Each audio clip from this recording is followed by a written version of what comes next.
ಇವತ್ತು ಬೆಳಗ್ಗೆ 7 ಗಂಟೆಗೆ ಇದು ವಾಕಿಂಗ್ ಮಾಡೋಣ ಅಂತ ಬಂದೆ. ಆಗಷ್ಟೇ ಫಾಗ್ ಕಡಿಮೆ ಆಗಿತ್ತು. ಅದಾದಮೇಲೆ ಹೋಗಿ ಜಾಗಿಂಗ್ ಎಲ್ಲ ಮುಗಿಸ್ಕೊಂಡು ಮನೆಗೆ ಬಂದು ರೆಡಿ ಆಗಿಬಿಟ್ಟು ವೀಡಿಯೋ ಮಾಡೋಣ ಅಂತ ಹೋದೆ. ಅಲ್ಲೊಂದು ಹಾಸ್ಪಿಟ್ಲ್ ಹತ್ರ ನೋಡಿದೆ, ಒಂದು ಡೆತ್ ಆಗಿಬಿಟ್ಟಿತ್ತು. ಪಾಪ ಎಲ್ಲ ಗೊಳೋ ಅಂತ ಇದ್ರು.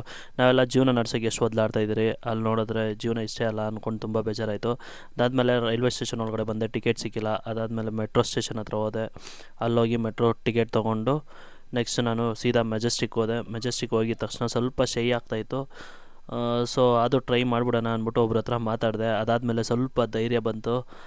ಒಂದು 3-4 ವೀಡಿಯೋ ಮಾಡಿದಾದ್ಮೇಲೆ ಅಣ್ಣಮ್ಮನ ಟೆಂಪಲ್ ಹತ್ರ ಹೋದೆ. ಅಲ್ಲೇನೋ ಜಾತ್ರೆ ಥರ ನಡೀತಾಯಿತ್ತು. ಆ ಜಾತ್ರೆದು ಒಂದು 10 ನಿಮಿಷ ನೋಡಿಬಿಟ್ಟು ಮತ್ತೆ ರಿಟರ್ನ್ ಒಂದೆರಡು ವ್ಲಾಗ್ ಮಾಡಿಬಿಡೋಣ ಅಂದ್ಬಿಟ್ಟು ಬಂದ್ಬಿಟ್ಟು ಎಲ್ಲರ ಹತ್ರ ಯಾವುದೋ ಒಂದು ಕಾಂಟೆಸ್ಟ್ ಮಾಡಿದ್ದೆ, ಅದ್ರ ಬಗ್ಗೆ ವ್ಲಾಗ್ ಎಲ್ಲರ ಹತ್ರ ರಿವ್ಯೂ ಕೇಳ್ಕೊಂಡು ಸೊ ಫೈನಲಿ ಒಂಥರ ಇವತ್ತೊಂದು ಸ್ವಲ್ಪ ಶೈನೆಸ್ ಕಡಿಮೆ ಆಯಿತು.